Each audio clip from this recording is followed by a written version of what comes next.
Well, I discovered something. I just thought I'd share this information.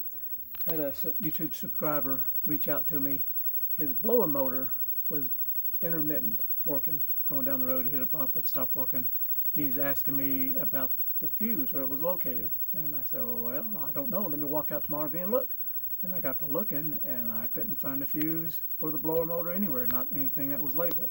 Of course, I checked here underneath the dash, and I went out front on the firewall. Couldn't find anything. So the way we tracked it down is I just turned on, because his blower motor wasn't working at the time, mine still did. Remember, I'm working on a W24 chassis, Workhorse. So I turned on the blower. You can probably hear it. So now the blower's running.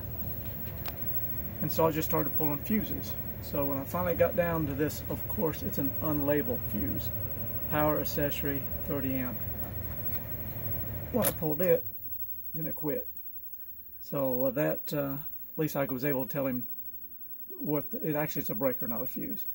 So and you got the same one here in accessory number 1, which for me, that don't seem to power anything. So I had him swap them, and he still had no blower. So of course, there's other things that could be. You got relays involved. Turn this off.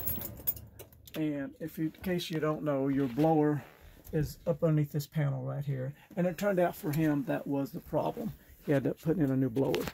But let me show you a couple other things in case you have a blower issue, what to look for. Get back up front. So if you have a blower not working, luckily I've never had that issue. But of course up front, you know, you got the relay here, that could be it. You got your resistors back in here, those could be burnt or loose connection, anything like that. A couple things to check for if your blower is not working. But the way he was described to me, when you hit a bump, it would be intermittent, it'd come on, go off. And it seems to me I've run into that before where the brushes get wore down and you hit a bump, they'll make contact, sometimes they won't. And so he found an aftermarket blower, put on there and got himself back going again. But anyway, put that in your memory bank, and if yours is like mine, it doesn't have a label on it, put a label on there so you'll know exactly what that breaker controls. Anyway, that's a quickie. Thanks for watching. Bye.